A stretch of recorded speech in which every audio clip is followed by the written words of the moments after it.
वे इंसान कत्ल हो जाएंगे। हुजूर ने तंबीह करते हुए मजीद फरमाया कि अगर उस वक्त कोई जिंदा हो तो उसे उस खजाने में से कुछ नहीं लेना चाहिए। दरियाए फुरात यानी यूफ्रेटिस रिवर तुर्की के कोहे अरारात के बर्फपोश चोटियों से निकलता है। ये वही अरारात पहाड़ है जिसके बारे में कहा जाता है कि नूह अलैहिस्सलाम की कश्ती यहाँ तूफान के बाद आकर ठहरी थी। फुरात 2800 किलोमीटर लंबा दरिया है जो तुर्की, शाम, उर्दून, कुवैत और इराक से होती हुई खलीज फारिश यानी पर्सियन गल्फ में गिर जाती है। दरियाए फुरात के किनारे माजी में एक बहुत बड़ी तहजीब आबाद थी जिसे कदीम बाबिल की तहजीब कहते हैं। शाम के शहर जराबलस के ऐमाक और दाइक के मकामात के करीब एक सहरा है जहां से फुरात गुजरती है। इसी मकाम पर रसूलुल्लाह सल्लल्लाहु अलैहि वसल्लम ने उस बड़ी जंग की पेशन गोई की है जिसमें अहले रोम यानी यूरोप 80 झंडों तले इकट्ठा होकर मुसलमानों से जंग करेंगे।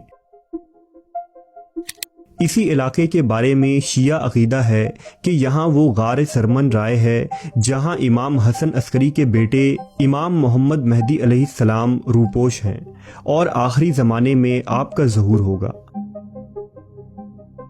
हज़रत इब्राहीम अलैहिस्सलाम से लेकर इमाम हुसैन अलैहिस्सलाम की शहादत तक दरियाए फुरात के किनारे बेशुमार अहम तारीखी वाक़यात हुए हैं।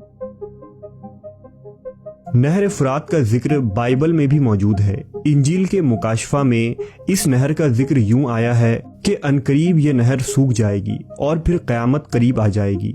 इस नहर के नीचे 4 फरिश्ते हैं जिन्हें बतौर सज़ा नीचे फेंक दिया गया था और क़बल अस क़यामत उनमें एक फरिश्ता फुरात में एक ऐसा प्याला उंडेलेगा जिससे इसका पानी सूख जाएगा।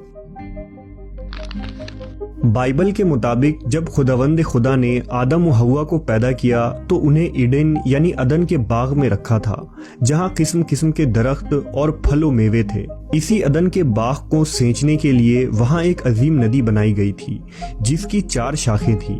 उन 4 शाखों में एक फरात का नहर था जो इस दुनिया में आकर गिरता है। इसी से मिलती जुलती रिवायत इस्लाम में भी मौजूद है। जब रसूलुल्लाह सल्लल्लाहु अलैहि वसल्लम मेराज के सफर पर तशरीफ ले जाते हैं और वहां आप सिदरतुल मुंतहा नामी अजीम दरख्त के जड़ से 4 नहरें निकलते हुए देखते हैं तो जिब्रील अमीन आपको बताते हैं कि इनमें से 2 नहरें नील व फरात हैं जो दुनिया में जाकर गिरती हैं। दरियाए फुरात का कौन सा हिस्सा जन्नत से मुंसलिक है जहां से ये पानी इस ज़मीन पर आती है, ये एक पुरअसरार मुअम्मा है।